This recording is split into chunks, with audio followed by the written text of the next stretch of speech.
ऐसे को आप कैसे एक कर दोगे, संबंध कैसे बना सकते हो, नहीं हो सकता है। ऐसे मन में जो आशंका थी उसको समाधान करने के लिए ही आरंभ कर रहे हैं भाष्यकार। टिप्पणी कह रहे देखिए, ननु मिथो विरुद्ध कांडे संबंधे न संभवती इति विधि विचार रूपे ज्ञान रूपे च कार्ये प्रत्येक उभयो कांडे उभयत्र प्रत्येक कांड से अपर्यवसानात्। प्रत्येक को दोनों कांडों में संबंध नहीं कर सकते, या दोनों को दोनों जगह संबंध कर दो, ऐसा भी नहीं हो सकता। अतएव यह संभव ही नहीं है। समाद दुर्वार्तिकाचार्य वेदो ही सर्व एवायम आत्मिक ज्ञान सिद्ध इत्यादि, उसी को भाष्य ने कहा सर्वोप्यम वेद। भाष्य सर्वोप्यम वेद प्रत्यक्ष अनुमानाभ्याम मनोवदेष्टानिष्ट प्राप्ति परिहारोपाय प्रकाशन पर। ये संपूर्ण वेद क्या है? प्रत्यक्ष अनुमान आदि के द्वारा अनवगत अज्ञात इष्ट का पर प्राप्ति अनिष्ट के परिहार के जो उपाय है उसका प्रकाशन करने वाला है। संपूर्ण वेद का एक ही लक्ष्य है, जिन चीजों के उपाय का आपको ज्ञान नहीं उन चीजों का बोध कराना, प्रकाशन कराना। आपको स्वर्ग चाहिए, उसके साधन का ज्ञान नहीं तो वो साधन बता देगा। आपको मुक्ति चाहिए, उसका साधन पता नहीं, वो भी आप प्रकाशन हो जाएगा।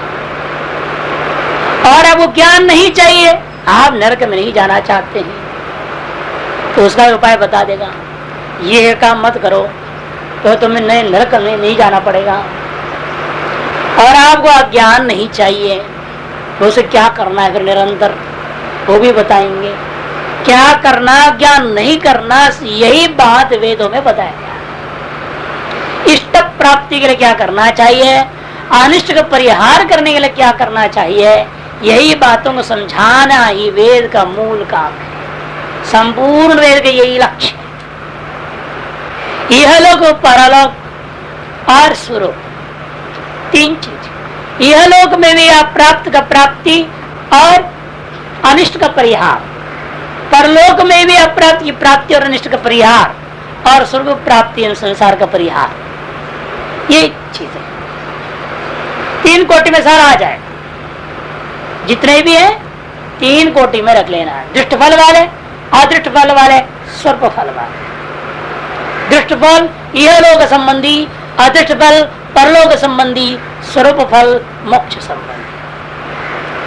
और कुछ नहीं वेद में, सारी इतनी बात कही है। और इसमें मुख्य कौन होगा? मुक्ति। उसके लिए सारा चीज अन्वय करना पड़ेगा।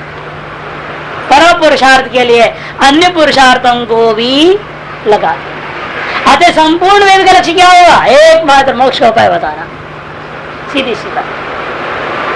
इसे सर्वोपि अयम वेद प्रत्यक्ष अनुमानाभ्यम अनवगत जो इष्टानिष्ट है उनके प्राप्ति और परिहार का उपाय का ही प्रकाशन करने वाला है। सर्व पुरुषाणाम, और सभी पुरुषों के स्वभाव से क्या इच्छा है? यही इच्छा है। सर्व पुरुषाणाम निसर्गतैव तत्प्राप्ति परिहार इष्टत्वात्। सगल पुरुषों के अंदर स्वभाव से, जानकर अनजानकर, चाहता हुआ न चाहता हुआ, सभी के हृदय के अंदर एक ही भाव है। क्या? कि जो है अनिष्ट का परिहार हो, इष्ट की प्राप्ति हो। बस सामान्य रूप में इतना ही है। और किस चीज को इष्ट मानते हुए गलत बात, उसमें तारतम्यता है। उस तारतम्यता को लेकर के आनंद की मीमांसा का विचार हो चुका था, आगे विस्तार से आएगा तैत्तिरीय में। यह भी आएगा आनंद मीमांसा प्रदान ने। तो उसी की तारतम्यता, इष्ट और अनिष्ट की जो व्यवस्था है, यदि आप संसार को अनिष्ट मानते हो और मोक्ष को इष्ट मानते हो, आप सर्वोत्कृष्ट पुरुषों में संसार भर में। और जो व्यक्ति ईश्वर को इष्ट मान रहा है वो इतना अच्छा नहीं, और इस लोक के धन दौलत ही चाहते हो, और भी घटिया है। और क्या सुंदर पत्नी और बच्चे चाह रहे हो तो और भी घटिया पशुवत है। वो भी नहीं चाहता कि अकेला ऐश करना चाहता है? पत्नी बच्चे भी पाना नहीं चाहता है, अकेला ऐश करना चाह रहा है। विदेशों में तो ऐसी संस्कृति ने व्यक्तिवाद बढ़ गया है, और इनको इच्छा हो जाती है तो बस वहां तो दुकान खुले पड़े इन चीजों के लिए। फोन कर दिया उसको, तो कॉल कर, फोन कर दो, आ जाते हैं, वो करो, छोड़ दो, छुट्टी, रुपया दिया, जाओ। इस तरह किस कदर नीचे गिरते गया है आदमी। उसका इष्ट इतना ही है, हमारे से मेरे से कोई मांगे नहीं, मेरे को कोई पर जिम्मेदारी ना रहे, कोई मतलब नहीं दुनिया में, किसी कोई जिंदा है कोई मर रहा है, क्या हुआ। तो महाचारवाकवादी। तो इसलिए ये तारतम्यता इष्ट और अनिष्ट का क्या व्यवस्था है, इसकी कुछ भी कथन नहीं हो सकती। इष्ट भी अनंत है, अनिष्ट भी अनंत है, और अंतिम स्वरूप क्या है? इष्ट मुक्ति है, अनिष्ट संसार है, वह सर्वोत्कृष्ट व्यक्ति है। लेकिन चाहता सभी यही है, इष्ट की प्राप्ति हो, अनिष्ट की परिहार हो। उसका अपना इष्ट और अनिष्ट की परिभाषा अलग अलग हो सकती है। व्यक्ति का इष्ट अनिष्ट की व्यवस्था अपनी अपनी अलग अलग हो सकती है, सोच समझ के, संस्कार वासना आदि के ऊपर निर्भर होता हुआ। लेकिन मनुष्य सामान्य की एक सामान्य इच्छा तो यही है, अप्राप्त की प्राप्ति हो, प्राप्त का संरक्षण हो, इतना ही वो चाहता है। जिसके लिए भगवान ने कहा इसलिए योगक्षेमम महा सर्वपुरुषाणाम निसर्गत एव तत्प्राप्ति परिहारयोर इष्टत्वात्। अच्छा,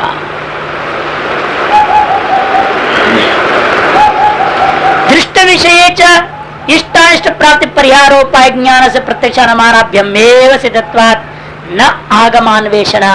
पूर्व पक्ष कहता है भाई, लेकिन फिर भी दृष्ट विषयों की है तो कोई जरूरत नहीं इस वेदादि का चिंतन करने। दृष्ट विषयों में इष्ट की प्राप्ति अनिष्ट का परिहार के उपाय का ज्ञान हमें प्रत्यक्ष और अनुमान से ही हो सकता है। इस सिद्धत्वात् न आगमान्वेषणा, आगम के अन्वेषण करने की कोई जरूरत नहीं है, ऐसे कहता है। तब सिद्धांति कहते ऐसे नहीं कहना, तब भी आपको जरूरत है आगम का। न च असति जन्मांतर संबंधी आत्मा अस्तित्व विज्ञाने जन्मांतर इष्टाष्ट प्राप्त परिहार इच्छा न स्यात् स्वभाववादी दर्शनात्। क्योंकि असति जन्मांतर संबंधी आत्मा अस्तित्व विज्ञाने, जन्मांतर से संबंध रखने वाला, पुनर्जन्म आदियों को प्राप्त करने वाला यदि कोई आत्मा है, ऐसा आप नहीं मानते हो, तो जन्मांतर इष्ट की अनिष्ट की प्राप्ति परिहार की इच्छा आपके अंदर नहीं हो सकती है। आप ये बात को मान के चल रहे हैं, जन्मांतर संबंधी कोई आत्मा है और उसके अंदर अनेक वासनाएं भरी पड़ी हैं, इष्टानिष्ट संबंधी, उन्हीं की प्राप्ति परिहार करने के लिए मेरे को अनेक प्रकार काम करना चाहिए, ऐसा आप मानते हो तो आपकी इच्छा है। और जो ऐसा नहीं मानता है, असत्य विज्ञानी, इच्छा न स्यात्। पर जन्मांतर को प्राप्त होने वाला, लोकांतर को गमन को करने वाला एक शरीर आदि से भिन्न आत्मा है, ऐसा यदि आप नहीं मानोगे, फिर तो इस कर्मकांड क्या किसी भी प्रकार की प्राप्ति परिहार की इच्छा का व्यवहार कोई कर ही नहीं सकेगा। इसके लिए प्रमाण क्या है? स्वभाववादी दर्शना। क्योंकि स्वभाववादियों को इस दुनिया में हम देख रहे हैं, तो हर बात को तो उसका स्वभाव है वैसा हो जाता है, स्वभाव से हो जाता है, और स्वभाव का हम परिवर्तन कर नहीं सकते, ऐसा लोग रट कर बैठे। और वो महामूढ़ महाज्ञानियों को दृष्टांत को लेकर के जो है कथन करते हैं कि स्वभाव का परिवर्तन नहीं हो सकता। लेकिन कौन सी स्वभाव का परिवर्तन नहीं होगा वो समझ नहीं पाए। यदि भी कहा है, मांडव के कारिका में आपने भी पढ़ा, स्वभाव न परिवर्तन है, स्वभाव का परिवर्तन नहीं हो सकता। वह कौन से स्वभाव की चर्चा कर रहे हैं? जो अपरिणामी स्वभाव स्वभाव जात स्वरूप तक स्वभाव है, सच्चिदानंद स्वरूप है, इसको आप बदल नहीं सकते, उसको असच्चिदानंद नहीं बना सकते। वहां पर उस तात्पर्य में कहा गया स्वभाव शब्द। और यहाँ जो स्वभाव कह रहे हैं, ये जो प्रकृति के द्वारा आरोपित हमारा अपना स्वभाव है, क्रोधी होने का स्वभाव है। अरे क्रोध को क्या तुम घटा नहीं सकते? ये जो स्वभाव है अविद्या के कारण से आरोपित जो स्वभाव है, यह तो गुणों का कार्य है और गुण परिणामी नहीं है, इसको भूलना नहीं। अतएव स्वभाव भी परिणामी है। इधर जो आरोपित परिणामी स्वभाव है अपना, इसको तो परिणाम कर सकते हैं। इसी का परिवर्तन का नाम हम अंतःकरण शुद्धि नाम से कहते हैं। नहीं तो अंतःकरण शुद्धि है क्या? वो भी स्वभाव है, स्वभाव से ही वो गंदा है तो गंदा ही रहेगा। नहीं तो अंतःकरण शुद्धि की व्यवस्था समाप्त हो जाएगा। इसे स्वभाव शब्द में दो समझना है। एक स्वभाव स्वभाव इति स्वभाव अलग है, वो स्वच्छसौ भावश्चित स्वभाव कर्मधारय समास। स्वस्य जीव से यो भाव आरोपित क्रोधादि रूप, तो वो स्वभाव अलग चीज है। सचित और समास करो, स्वस्य भाव इति स्वभाव। इसलिए अर्थ का अनर्थ लगा देते हैं लोगों गड़बड़। कई प्रवचन करा स्वभाव को बदलो, स्वभाव के ऊपर नियंत्रण करो, कह रहे दूसरा खंडन कर देगा, स्वभाव का परिवर्तन नहीं हो सकता। अरे कहाँ की कहाँ तुम ले जा रहे हो? एक किस धरातल पर कर रहा है, उस धरातल पर उस शब्द को लो और उसका अनुसार कथन करो। इतना विवेक नहीं है। कौन किस दृष्टिकोण से क्या बात कह रहा है, उतना विवेक है ही नहीं। उनके एक ही अहम है, जो जिसने कुछ कहा उसका खंडन करना है या नहीं? वो भी आरोपित स्वभाव है उनका, उस स्वभाव में परिवर्तन नहीं ला पा रहे, इसलिए वो कहते स्वभाव का परिवर्तन ही नहीं होता। इनकी कमजोरी है, ये अज्ञान है। इसी को कहते स्व अज्ञान ज्ञो अति विरला। उनके अपने अज्ञान को समझ नहीं पा रहे हैं कि मैं कहाँ गड़बड़ा रहा हूं। उतना विवेक अभी, उतना अंतःकरण विशुद्ध नहीं है। बड़े बड़े संत है, बुजुर्ग हो जाए, जब कुछ भी इन सत्यता के दृष्टिकोण से विचार करते हैं, अभी उनके अंदर अंतःकरण बहुत मल है, इसलिए विवेक होता नहीं।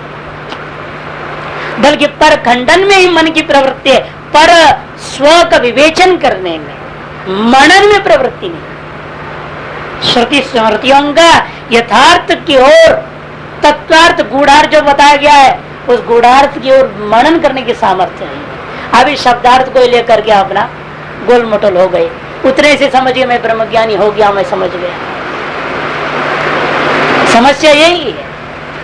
इतना इसलिए कहता हूं कि आप लोग भी सतर्क रहो, जो भी पढ़ते हैं उसमें पूर्ण रूपेण किस प्रसंग में कौन से शब्द को किस अर्थ में प्रयोग किया जा रहा है, इसका स्थूलार्थ समय प्रकार से ग्रहण करके इसका तत्वार्थ की ओर जाने के प्रयास करना। और जब तक तत्वार्थ ग्रहण नहीं होगा, निध्यासन पूर्वक उस गूढ़ार्थ की अनुभूति नहीं हो सकती। वेदांत अनुभूति इतना आसान नहीं है जितना आपने पढ़ लिया, 10 उपनिषद प्रवचन दे दिया, आश्रम के मन महंत हो गए काम। इतना नहीं होता, इसके तो बहुत समय लगता है। यदि अनेक जन्म संसिद्ध है या सुनते सुनते भी होने वालों को हो जाता है, वो एक अलग बात। लेकिन सभी ऐसा नहीं है ना। ये सभी ऐसा होते तो बाप भगवान कहते के चित माम तत्वता, ऐसे नहीं कहा कश्चित माम तत्वता। अब शब्दों को भी महत्व नहीं दे रहे आदमी, और अपने आप को सब कैसे ब्रह्मज्ञान समझने लगा। अरे इतने कहां से होंगे भाई? यदि इतने होते तो भगवान क्यों केचित नहीं बोलेगा, कौचित भी नहीं बोला? भगवान की कमाल है, दो भी नहीं हो सकते, एक आध होता है बोलते हैं। और ऐसे में अपने आप को क्यों दुराभिमान कर रहे होगे कि मैं ब्रह्मज्ञानी हूं? तो बेवकूफी है, अभिमान करो ही नहीं। यह समझ के चलो अभी भी साधक की है, वही सुरक्षित है। और फिर तो कम से मनन निध्यासन तो करेगा ना, वो अपने आप को ऐसे मानते रहेगा तो कम से कम लगा रहेगा। वो सिद्ध मान लिया फिर क्या है, सब साधन छोड़ देगा। इसलिए यहाँ पर कहा जा रहा है कि स्वभाववादी दर्शना। भाष्यकार नीचे ध्यान देखिए, यदा आत्मा देहांत संबंधी शास्त्रात् मानांतराच्च न प्रमिता। यदि देहांतर संबंधी आत्मा कैसे निश्चय हुआ? ये कहते शास्त्रात् मानांतराच्च, शास्त्राधीन मानांतर लेना, शास्त्राधीन प्रमाण, शास्त्रानुरूप प्रमाण, स्वच्छंद स्वतंत्र प्रत्यक्ष अनुमान रूपी प्रमाण नहीं लेना। शास्त्रानुरूप, इसे तर्क्यताम माप को तर्क्यताम पंचदशिकार ने इसलिए कहा है शास्त्रानुकूल तर्क, शास्त्रानुकूल प्रत्यक्ष प्रमाण को अन्वय करना है। इस बात को भी कहेंगे आगे। ये नैयायिक आदि भ्रांति में पड़े हुए हैं, उनके पास जो अनुमान की शक्ति है वो जो अनुमान कर रहे हैं शरीर से बिना आत्मा है, इसका आधार उनकी अपने बुद्धि की उपज नहीं है। ये तो वेदों के आधार पर वो बोल रहे हैं और उस पर आरोप लगा दिया, मेरा अनुमान से मैंने सिद्ध किया। अरे वेद कुछ नहीं। जिस वेद को अध्ययन करके अनुमान कर रहा है और कहते हैं मेरे अपने अनुमान से बात मैं सिद्ध कर रहा हूं, यह अपनी बुद्धि के उपजत्व का आरोप जो किया जाता है वो गलत। ये आगे कहेंगे, देखिए इस पहले समझ लो इसको। शास्त्रात मानंदराच न प्रमित यदा तदा भोक्तुर अनवगमात, जब कोई भोक्ता ही नहीं रह गया, न प्रेक्षा पूर्वकारी यागादि अनुतिष्ठित, जो प्रेक्षा पूर्वकारी कोई यागादि जो है ना अनुष्ठान कर ही नहीं सकता। बुद्धिमान पुरुष विवेक पूर्वक विवेचन पूर्वक संकल्प पूर्वक कोई कर्मकांड आदि कार्य नहीं कर सकता है। लोकायत से व्यतिरिक्त आत्मास्तित्व अजानत जन्मांतरिष्टानिष्ट प्राप्ति निश्चया वैदिक क्रिया स्वप्रवृत्ति दर्शना, क्योंकि लोकायत है जो व्यतिरिक्त आत्मास्तित्व को नहीं मानते, अतः जन्मांतरिष्टानिष्ट प्राप्ति हानि की इच्छा के द्वारा वैदिक क्रिया में प्रवृत्ति न होता हुआ देखने को मिलता है। अतो नातिरिक्त ज्ञान बिना सांप्रदाय की प्रवृत्ति, इस अतिरिक्त ज्ञान के बिना जो परलोक आदि या प्राप्ति परिहार के प्रति किसी प्रकार का उपाय प्रवृत्ति व्यक्ति नहीं हो सकता। तस्मात् जन्मांतर संबंधी आत्मास्तित्व, इसलिए जन्मांतर संबंधी आत्मा के अस्तित्व में जन्मांतर इष्टानिष्ट प्राप्ति परिहार, इष्टानिष्ट छपा नहीं है, इष्टानिष्ट प्राप्ति परिहारोपाय विशेष शास्त्रम प्रवर्तते। इसलिए यह शास्त्र जन्मांतर संबंधी आत्मा के अस्तित्व और एक तो पहले जन्मांतर संबंधी आत्मा के अस्तित्व को सिद्ध करेगा, फिर जन्मांतर इष्टानिष्ट प्राप्ति परिहार उपाय विशेष शास्त्र प्रवृत्त, उसके बाद उस जन्मांतर से प्राप्त इष्टानिष्ट जो है उनके प्राप्ति परिहार के उपाय विशेषों में भी शास्त्र प्रवृत्त होता है। ये कैसे मालूम होगा? कहते येयम प्रेते विचिकित्सा मनुष्य अस्तित्व के नायम अस्तित्व चैके कठोपनिषद इति उपगम्य अस्तित्वोपलब्ध व्यक्तिमादीनी इत्यादि निर्णय दर्शनार्थ इत्यादि कठोपनिषद में निर्णय देखा गया। इस उपनिषद में 3 बार ऐसा प्रसंग आता है बृहदारण्यक में। एक पहला यथाच मरणं प्राप्य उपक्रम्य योनि मन्ये प्रपद्यन्ते शरीरत्वाय देहिनः स्थानं मन्ये अनुसीयन्ति यथा कर्म यथा श्रुतम्। ये भी बृहदारण्यक का है, ये 4:3:9 का ये है ना, नहीं 4:3:9 नहीं है, ये भी कठोपनिषद का ही है, ये भी कठोपनिषद का है। दोनों के दोनों कठोपनिषद का दिया, आगे 2 दे रहे हैं उसका बृहदारण्यक का, स्वयं ज्योति इत्यादि बृहदारण्यक का है। स्वयं ज्योति उपक्रम्य तम विद्या कर्मणि समन्वार भेदे, ये है 4:3:9। पुण्यो वही पुण्येन कर्मणा भवति पाप पापेन इति च, यहां से जो है उपक्रम्य पापेन पुण्यो वही पुण्येन कर्मणा भवति पाप पापेन इति च, स्वयं ज्योति से उपक्रम किया और तविद्या कर्ण समन्वार भेद ऐसे बोला बीच में और अंत में समापन कर पुण्यो पुण्येन कर्मणा भवति पाप पापेन इति च, ऐसे समापन किया। ये जो प्रकरण उपसंहार है ये आपका दिया 4:3:9 नंबर में। फिर एक और प्रकरण उठा है बृहदारण्यक कई जैवश्यामी उपक्रम्य विज्ञान में जो व्यतिरिक्त आत्मस्तित्व अस्तित्व, इससे शरीर से भिन्न आत्मस्तित्व को सिद्ध किया है। यह है आपका द्वितीय अध्याय 2:1:15, एक द्वितीय अध्याय का, एक चौथे अध्याय का, 2 बृहदारण्यक का दिया, 2 कठोपनिषद का। इस प्रकार से शास्त्रों में आत्मा से शरीर आदि से भिन्न आत्मा है यह बात सिद्ध पहले किया गया। फिर उस भिन्न आत्मा के अंदर विद्यमान इष्टानिष्ट प्राप्ति परिहार अनुकूल अनेक उपायों का विवेचन किया गया है। तत्प्रत्यक्ष विषय में वैधि चेत, अरे भाई शरीर से भिन्न आत्मा है तो प्रत्यक्ष विषय है। वो कहता है पूर्व पक्षी मानस प्रत्यक्ष हो रहा है ना, मैं हूं मानस प्रत्यक्ष विषय, मतलब आंखों से नहीं देख रहा है आत्मा है करके, किंतु वो मन से अनुभव कर रहा है ना, मैं शरीर से भिन्न हूं। क्यों, कैसे आपको मालूम हुआ? ये अनुभव कर रहे हैं मानस प्रत्यक्ष है, आत्मा का, इसीलिए क्या बोलते हो कि मेरा शरीर खराब है, मेरा मन खराब है, आज मेरी बुद्धि ठीक ठीक नहीं पकड़ रही कोई बात को है? अरे मेरा अहंकार बहुत बढ़ गया, आज मेरे अहंकार को धक्का लग गया, उसने मेरे को ऐसा उल्टा सुना दिया, होता कि नहीं?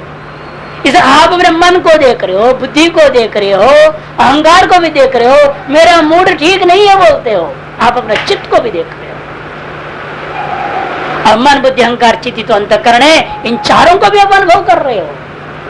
इसका मतलब ये मन बुद्धि चित्त अहंकार रूपी जो सुख शरीर से विशिष्ट ये सारी इंद्रिय वाला स्थूल शरीर सब कुछ को आप अपने से भिन्न करके अनुभव कर रहे हैं। अतः मानस प्रत्यक्ष का विषय आत्मा है। अतः प्रत्यक्ष विषय में चेत न, पूर्व पक्ष ने कहा ये श्रुतियां जो प्रतिपादन कर रही हैं, ये प्रतिपादन करने की कोई जरूरत नहीं, ये मानस प्रत्यक्ष का विषय है ही है। अहम प्रत्ययो मानम तत्र देहाकार स्फुरणाद अतिरिक्तात्मसित्व तेनैव स्फूर्ति उपपत्ते अतुलतर श्रुति प्रामाण्य विशंकते तत्प्रत्यक्ष में इत्यादि आनंद अवतरण का बहुत सुंदर दिया। तो सिद्धांत कहते न वादि विप्रतिपत्ति दर्शन, यद्यपि मानस प्रत्यक्ष का विषय तो है, लेकिन वादी से बड़ा विवाद कर रहा है। कोई कहता है क्षणिक विज्ञान है, कोई कहते हैं सब भ्रांति है, शरीर ही आत्मा है। चार वाक से पूछो तो क्या बोलेगा? मेरा मन जो व्यवहार करो भ्रांति है, मैं आत्मा ही ब्रह्म हूं, शरीर ही आत्मा, ये सत्य है, और मेरे से भी शरीर ही भ्रांति है। चार वाक के मत में मैं ये शरीर जो देवदत्त ये आत्मा ये सत्य है, और यदि कभी आपके मन में आता है कि मेरे से भी निश्चित है मेरा शरीर खराब है, वो आपकी भ्रांति है, उल्टा बोलेगा। आप यदि अपने से बिन शरीर मानोगे, चार वाक कहेगा ये आपकी भ्रांति है, आपसे बिना आपको कोई शरीर नहीं होता, शरीर ही आप है, शरीर ही आत्मा है। अतः शरीर आपसे भिन्न यदि महसूस होता है तो उतने देर के लिए आप भ्रांति में पड़े हुए हो। अब बताओ क्या करोगे? जो आप प्रत्यक्ष मान रहे हो और शरीर से बिना आत्मा को सिद्ध कर रहे हो, उसको चार वाक कहते हैं भ्रांति है। और तीसरा कहता है अरे अहम अहम अहम अहम वृत्ति चलती है, ये तो क्षणिक है। बौद्ध आ गया, वो तो क्या क्षणिक विज्ञान है। तो तीसरा ने कहा नहीं, शरीर से भिन्न तो मालूम होता है, लेकिन जितना लंबा चौड़ा शरीर उतनी लंबा चौड़ा आत्मा होता है। अब वो जो है वो इलास्टिक जैसे जो है बढ़ भी जाता है घट भी जाता है। खींच दो रबर बैंड तो लंबा चौड़ा हो जाएगा, वैसे हाथी में चला जाएगा आत्मा लंबा चौड़ा हो जाएगा, और चींटी में चला जाएगा आत्मा छोटा सा आत्मा बन जाएगा। यह आत्मा जो है संकोच विकासशाली है। अब बताओ क्या करोगे? प्रत्यक्ष में कहा है प्रत्यक्ष घट को कोई ऐसा विवाद करेगा? यदि आप प्रत्यक्ष प्रमाण सिद्ध है तो घटवत सभी के लिए एक रूप होनी चाहिए। इसलिए विवाद का विषय बन रहा है, अर्थात प्रत्यक्ष अनुमान का विषय नहीं है। इसे कहते हैं वादी प्रदर्शनात् नहीं देहांतर समझनात्मना प्रत्यक्ष अस्तित्व विज्ञाने लोकायतिक बौद्धाश्च न प्रतिकूलास्यो नास्त्यात्मति वदन्तः। कहते हैं यदि वास्तव में देहांतर संबंधी आत्मा प्रत्यक्ष प्रमाण के द्वारा उसके अस्तित्व का विज्ञान हो जाता, फिर तो ये जो लोकायतिक लोग में चारवाक और बौद्ध लोग हैं, ये हमारे प्रतिकूल चलते हुए नास्त्यात्मा ऐसा कहते हुए नहीं मिलते, ऐसा नहीं कहते हुए होते। नहीं घटा दो प्रत्यक्ष विजय कश्चित प्रतिपत्ति ना से घटाई दी। ऐसा आपने कह दिया मेरे से भी ये घट है और मैं इसको देख रहा हूं, ये मेरा प्रत्यक्ष का विषय है। जब आपने इसे कहा, क्या नवा चारवाक या बौद्ध आकर बोलता है नास्ति घटाओ? कभी नहीं कहता। नहीं, वो भी कहेगा घटो अस्ति, सभी कहेंगे घटो अस्ति। स्व से भिन्न स्व प्रत्यक्ष का विषय होता है जो घटादि के विषय में जिस प्रकार विवाद नहीं होता किसी भी दार्शनिकों में, इसी प्रकार यदि स्व से भिन्न आत्मा का निश्चय होता है, प्रत्यक्ष का विषय होता है, उसमें किसी के प्रति विवाद नहीं होना चाहिए था। इससे ज्ञापन होता है विवाद है, तो ये निश्चय करो कि यह आत्मा प्रत्यक्ष का विषय नहीं है। तब कहता है ऐसा नहीं, कई बार प्रत्यक्ष के विषय में भी तो संशय होता है। ये जो विवाद है वो संशय के कारण से है, ये नहीं कि वस्तु प्रत्यक्ष का अविषय होने से। संशय दो तरह से हो सकता है, प्रत्यक्ष का अविषय का भी संशय हो सकता है, प्रत्यक्ष विषयों का भी संशय होता है। इसे स्थाणु है, प्रत्यक्ष का विषय है, वहां संशय होता है कि नहीं होता है? स्थाणु वह पुरुष वहां इसे अस्तिवा नास्तिवा आत्मा हो सकता है, प्रत्यक्ष के विषय में क्या दिक्कत है? लेकिन अंतर है, वहां बात होता है। वहां आप थोड़ा नजदीक चले गए, आपको मालूम होगा अयम स्थाणु रहेगा न पुरुष। यानी आप बहुत अधिक वैसा होता है कभी नहीं। ये पूर्व पक्ष दृष्टांत उठाया, स्थानवादी पुरुष है दर्शनात् नैति चन्न। स्थानवादी पुरुषों को पुरुष दर्शन जैसा हो जाता है, अन्यथा बुद्धि जैसा हो जाता है, उसी प्रकार यहाँ पर आत्मा में अन्यथा बुद्धि चार भाग बहुत अधिक हो गया है। इसलिए आप जो ये प्रत्यक्ष का विषय नहीं है ऐसा नहीं कहना, अर्थात प्रत्यक्ष का विषय ही है इति चेत न। सिद्धांत कहते निरूपिते अभावा, निरूपिते अभावा। प्रत्यक्ष धर्मी स्थानों में पुरुषत्व भ्रांति होने के बाद जब प्रत्यक्ष के द्वारा वास्तव में स्थानों का निरूपण हो जाता है, उसके बाद क्या वह पुरुष विद्यमान है? निरूपिते माने प्रत्यक्षेण अन्यरूपेण अधिगते सति अभावात, पुरुष से अभावात। अगर यहाँ पर संशय दूर हो जाता है क्या? नहीं प्रत्यक्षेण निरूपित स्थानवाद प्रतिपत्ति भवती, प्रत्यक्ष से निरूपित एक बार हो जाए स्थानवादी, वहां पर कभी प्रतिपत्ति नहीं होती है। ये जो प्रत्यक्ष का वास्तविक विषय बन गया है, वर्तमान कालावच्छेदेन जो हमारी वृत्ति का विषय बन जाए, उससे प्रतिपत्ति कभी नहीं हो सकती है। कभी प्रत्यक्ष का विषय था स्थानु, इस समय वो प्रत्यक्ष का विषय नहीं हो पाया है, अतएव संशय होता है। संशय का कारण क्या है? उस वस्तु का प्रत्यक्ष न होना। सामान्य धर्म दर्शन पूर्वक विशेष धर्म का आदर्शन ही संशय का कारण है, और हम प्रत्यक्ष का विषय उसे मानते हैं जिसका विशेष दर्शन हुआ है। अयं घटः, यह प्रत्यक्ष का विषय है। क्यों? क्योंकि यह विशेष दर्शन है। और अयं स्थानर्वा पुरुषोवा में है ही नहीं वहां, अतएव वो प्रत्यक्ष का विषय ही नहीं है जो तुम दृष्टांत उठा रहे। इसे प्रत्यक्ष विषय में संशय होना यह असंभव है। यदि प्रत्यक्ष का विषय है तो उस पर संशय हो नहीं सकता, यदि संशय है तो वो प्रत्यक्ष का विषय नहीं हो सकता है। किंतु क्या है वो संदिग्ध का विषय बनेगा। उस वस्तु का आपको सम्यक प्रत्यक्ष हुआ ही नहीं है, अतएव आपको संशय हो रहा है। इसलिए वो भी क्या कहते हैं नैयायिक अपनी भाषा में, तद अभाववती तत्प्रकार को तद्वती तत्प्रकार को, तो उल्टा भी कर सकता हूं। तद प्रकाराभावती तद विशेषिक ज्ञान, रजतत्व प्रकाराभाव वाले में शुक्ति का ज्ञान और शुक्तित्व प्रकाराभाव वाले में रजतत्व का ज्ञान, प्रकार के अभाव ले लो एक विशेष, तब भी काम बनता है। इसलिए यहाँ पर कहते कि देखो कि वह एक बार में निरूपित है वास्तव में स्थानवादी, उस स्थानवादियों में विप्रतिपत्ति तो हो नहीं सकती। वैनाशिकास्त्वामिति प्रत्यय जायमाने अपि, और वैनाशिक लोग माने बौद्धों का नाम वैनाशिका, नैयायिकादिकों को अर्ध वैनाशिका कहा जाता है। वैनाशिकास्तु क्यों? वो लोग आधे को नित्य मानते हैं, आधे को अनित्य मान देते हैं। ये तो सबको अनित्य ही मान रहा है, विज्ञान भी अनित्य क्षणिक विज्ञान बोल देता है, इसे सर्वविनाशिक है ये। और वो लोग तो परमाणु नित्य, आकाश नित्य, काल नित्य, दिग नित्य, आत्मा नित्य है, सब नित्य बोल रहे हैं ना। कई को नित्य वाला और कहीं इनका कार्य रूपा भी होते हैं, वो सब अनित्य होते हैं।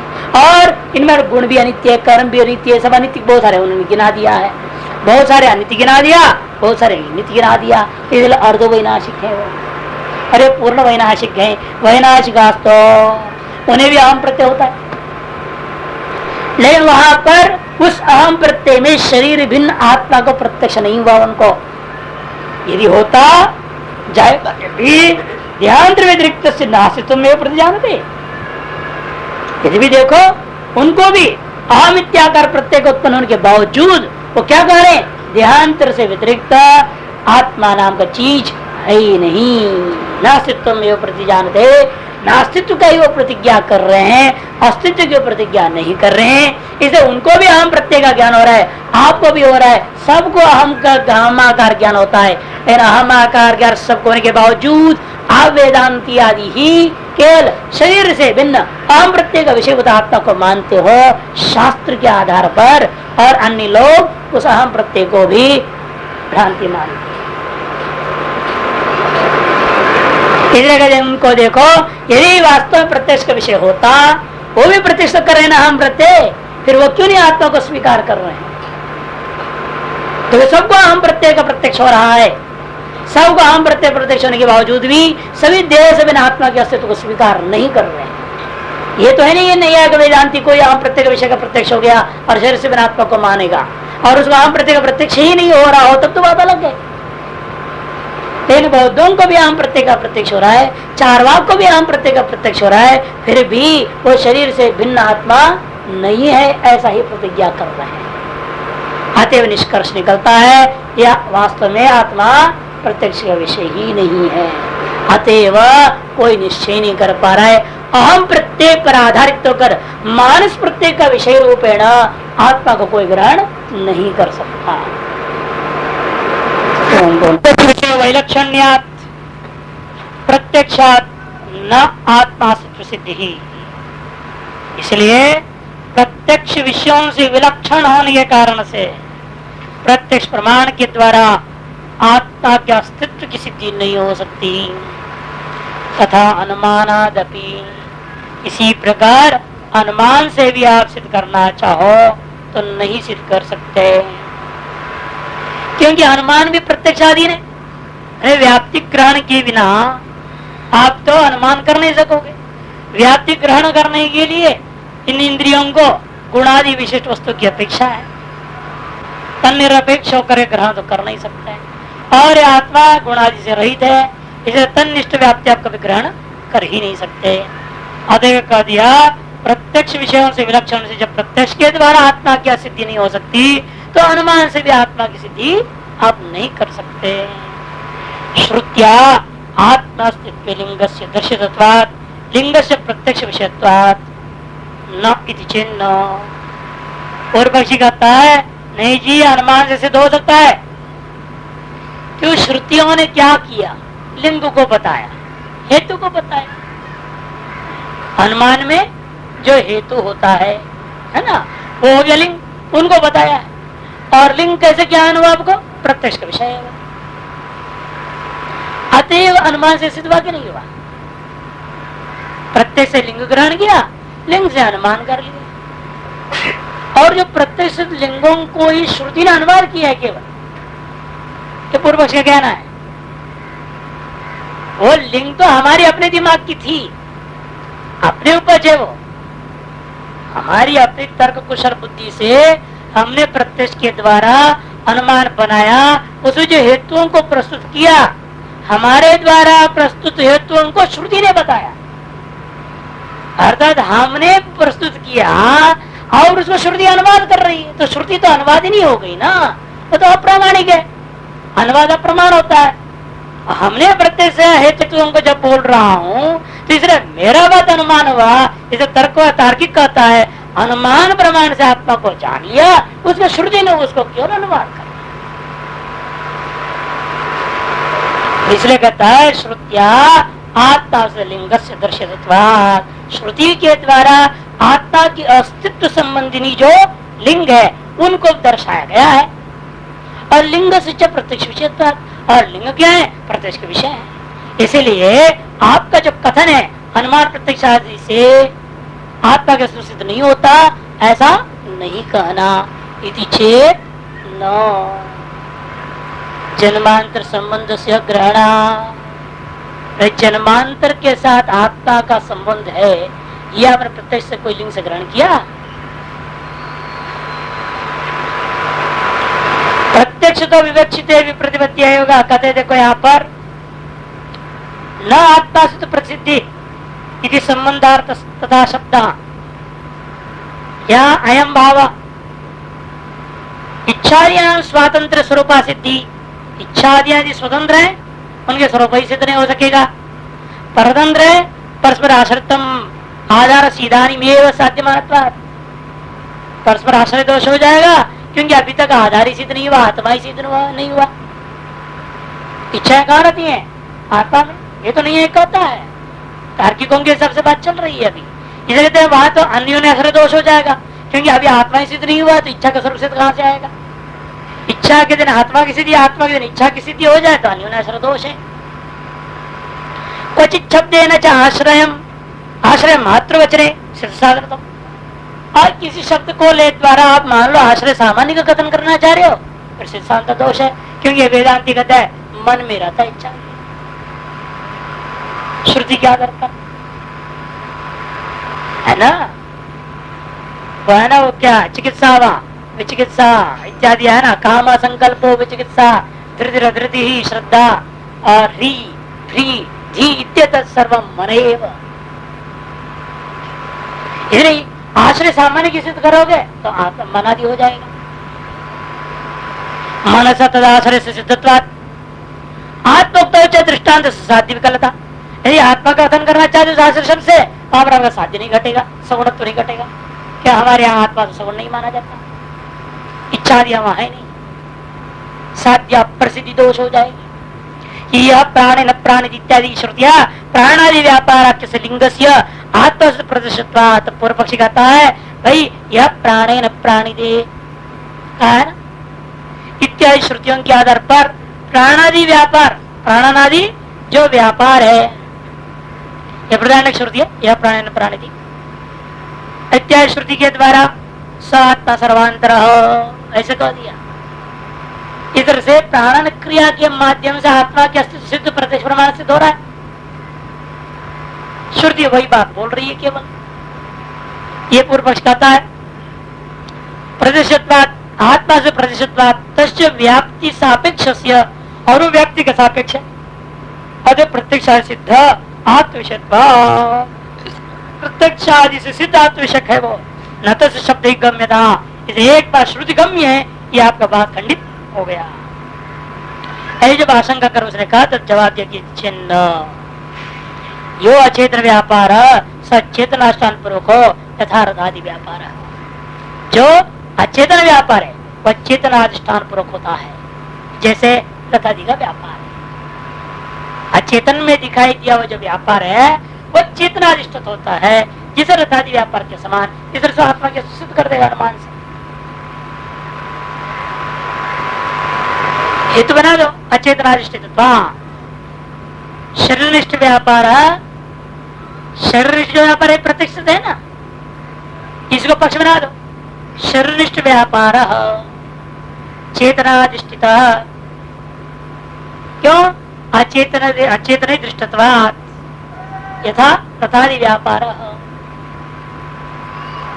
अचेतन निष्ठ जो व्यापार है वह निश्चित से चेतनाधिष्ठित होता है यथा रथादि व्यापार। अतएव शरीर रूपी अचेतन निष्ठ व्यापार भी चेतनाधिष्ठित सिद्ध हुआ कि नहीं अनुमान से। अतएव आत्मा सिद्ध हो गया अनुमान से। उसी को कह दिया उसने प्राण आदि व्यापार लिया है ना।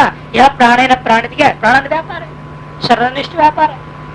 ये तो अनुमान सिद्ध बात को श्रुति अनुवाद कर रही है। अतएव जो है श्रुति एक गम्य है। आपने जो कहा आत्मा अस्तित्व ये ठीक नहीं। तब सिद्धांति का जवाब है ऐसा नहीं कह सकते। क्यों? जन्मांतर के साथ में संबंध है, ये कैसे आपने जाना? आत्मा के सिद्ध मान लो, अनुमान सिद्ध भी कर लो, किंतु उस आत्मा का जन्म जन्मांतरों से संबंध है ये कैसे सिद्ध करोगे अनुमान से? ये नहीं हो सकता। नहीं निश्चय से क्यों? आत्मा जन्मांतर संबंध से प्रमाणांतर अग्रहणा तद व्याप्त लिंग अयोग इसलिए कहा कि भाई जन्मांतर संबंध से अग्रहण आगमन तो आत्मा से अवगते वेद प्रश्न लौकिक लिंग विशेष तद अनुसारण मीमांसक तर्काश्च अहम प्रत्यम लिंगानि च वैदिकानि एव स्वमत प्रभवानि कल्पयन्तो वदन्ति प्रत्यक्षश्च अनुमेयश्च आत्मा इति। बल्कि उल्टा वो लोगों ने श्रुति की कृपा से प्राप्त लिंगों को लेकर अनुमान कर लिया और अपने आप को बोलने लग गए कि भाई हमने अनुमान सिद्ध किया, श्रुति अनुवाद कर रही है, उल्टा बोल रहे हैं।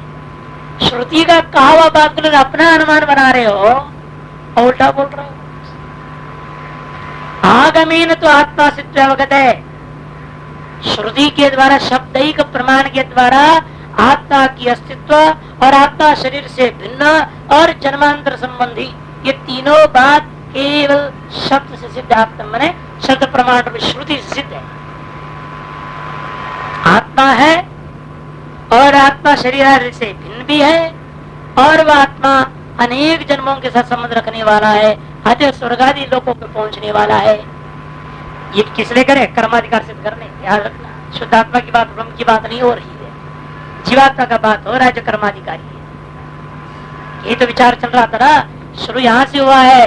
स्थानवादी में जो हुआ था शुरू तस्मात् जन्मांतर संबंधी आत्मा से जन्मांतर इष्टानिष्ट परिहारोपाय विशेष शास्त्रम प्रवर्तते, ये कहा था। जन्मांतर संबंधी आत्मा के अस्तित्व मानना पड़ेगा ताकि जन्मांतर इष्टानिष्ट के आधार पर प्राप्त जो फल है उनका प्राप्ति और परिहारार्थ शास्त्र की प्रवृत्ति हुई है। कर्म की प्रतिपादन में शास्त्र की प्रवृत्ति क्यों हुई? वेदार्थ ज्ञानी के लिए। ये शुरू वहीं से हुई है, शास्त्रार्थ वहां से आरंभ हुआ। तब उस पूर्व पक्ष ने कहा कि नहीं, ये तो प्रत्यक्ष सिद्ध है। आपने कैसे कहा कि शास्त्र से सिद्ध हो रहा है? ये बात है तब प्रत्यक्ष विषय में वही चेत ना, ऐसे शास्त्रार्थ आरंभ हुई थी। तो कहते तथा अनुमानादपि इसलिए कह दिया कि आगमेन तो आत्मा सिद्ध अवगते वेद प्रदर्शित लौकिक लिंग विशेष। वेद प्रदर्शित लिंग है और लौकिक लिंग विशेष भी आपने पकड़ लिया उसी के आधार पर। आनंद आदि क्रिया को जो श्रुतियों ने बताया उसको अपने में देखा, अपने फिर उसी के आधार पर अन्य लौकिक विशेष अन्य लिंगों को भी आपने ग्रहण कर लिया। वेद प्रदर्शित और लौकिक लिंग विशेष लोक प्रसिद्ध लोक विशेष मने तद अनुसारिनो उसी का अनुसरण करने वाले, वेद और लोक का अनुसरण करने वाले कौन? मीमांसका तार्किकाश्च, मीमांसक और तार्किक लोग। अहम प्रत्ययम लिंगानि च, अहम प्रत्यय को और लिंगों को जो ये कैसे है वो वैदिकानि है, वो वैदिकी है, वो वेदों में कहा हुआ है। अब उसको उन्होंने क्या कहा समझा? स्वमति प्रभुवान इति कल्पयन्तो, और अपनी बुद्धि के ऊपर चाहिए, ऐसा उल्टा आरोप कर लिया है। वेदों में कथित शब्दिक कमी है और वो लोक में भी प्रसिद्ध है। उनको लेकर के उसने क्या कर दिया? मीमांसा और तार्क का जो लोक और वेद दोनों का अनुसरण करने वाले लोग हैं, इन्होंने उस आम प्रत्यय को और वैदिक लिंगों को अपना मति से उत्पन्न है, मैंने अपने बुद्धि से दिया हूँ इस तर्क को, इस अनुमान को मैंने बनाया, इस प्रकार का कल्पना करते हुए आत्मा प्रत्यक्ष अनुमेयति वदन्ति, और कहने लग गए आत्मा प्रत्यक्ष होता है, आत्मा जो है अनुमेय है इत्यादि बकवास होने लग गए। सर्वदापि अस्ति आत्मा देहांतर संबंधी इत्यं प्रतिपत्त देहांतर्गत प्राप्ति परिहार उपाय विशेषार्थ्य तद विशेष ज्ञापन कर्म कांडम आ गया, कर्म कांडम आरब्धम। उसी जीवात्मा जो भ्रांति है उसी को लेकर के, आध्यासिक चीज को लेकर के सारा कर्मकांड की प्रवृत्ति है। उसी अध्यास को मिटाने के लिए ज्ञान कांड की प्रवृत्ति होने से एक अधिकारी, दोनों का वास्तव में कर्ता एक है। जो कर्म का कांड का करता है वही ज्ञान कांड का भी अधिकारी है। अंतर इतना ही है, या वो सकामना को लेकर जो जा रहा है उसको त्याग देगा, उन्हीं कर्मों के माध्यम से वह ज्ञान के योग्य बन जाएगा। इसलिए परस्पर ज्ञान का कर्म का संबंध है, ये सिद्ध करने जा रहे हैं। बीच में विचार आ गया था, किंचित तो समाप्त कर दिया कि पूर्व पक्षी ने खड़ा हो गया, तो प्रत्यक्ष सिद्ध अहम प्रत्यय का विषय हो रहा है और अनुमान सिद्ध है। शरीरादि व्यापार चेतनादिष्ट अचेतनिष्ठ व्यवहार प्रत्यादि व्यवहारवत इत्यादि अनुमान बना डाला। इस तरह से प्रत्यक्ष अनुमान के आत्मास्तित्व की सिद्धि खंडन करने के लिए बीच विचार उत्थापन किया। ये जो गमनागमन वाला आत्मा है वह भी प्रत्यक्ष सिद्ध नहीं कर सकते आप, न अनुमान सिद्ध हो सकता है। ये भी शब्द ही गम्य, श्रुति मात्र गम्य, आगम गम्य ही है। अतएव सर्वदापि अस्त्यात्मा, इसे सब प्रकार से विचार करने पर यह निष्कर्ष निकलता है कि आत्मा अस्थि, आत्मा और अस्थि भी है और आत्मा जन्मांतर संबंधी च शरीरादि भिन्नत्व सदी जन्मांतर संबंधी, शरीरादि से भिन्न होता हुआ, शरीरादि से भिन्न होता हुआ जन्मांतर संबंधी आत्मा अस्थि, यह बात सिद्ध हो गया। इसे देहांतर संबंधी वह आत्मा है और कैसा है वो, देहांतर संबंधी है। इत्तेवं प्रतिपत्तो, ऐसा जो निश्चय करता है, ऐसा निश्चित ज्ञानवान पुरुष के प्रति, ऐसे पुरुषों के प्रति कर्मकांड है। जो शुद्ध अहम ब्रह्मा से मान लिया उसके लिए नहीं, ये तारस बुद्धि वाला जो कहता है आत्मा है और आत्मा देहांतर संबंधी होगा, वर्तमान में शरीर में है, पहले किसी और शरीर में जाकर अनेक इष्टानिष्ट कर्म कराया है, तत्फल स्वरूप न यहाँ प्राप्त जो होगा और उसका अनिष्ट का परिहार करने हेतु ही यह शास्त्र प्रवृत्त हो रखा है। ऐसा मानने वाला पुरुष के प्रति ही देहांतर इष्टानिष्ट प्राप्ति परिहारोपाय विशेष अर्थिन, देहांतर के कृत कर्मों की वासना के कारण से यह अभी जो इष्टानिष्ट प्राप्ति और परिहार है उसके उपाय विशेषों का ही जानकारी प्राप्त करना जो चाहता है, ऐसे व्यक्ति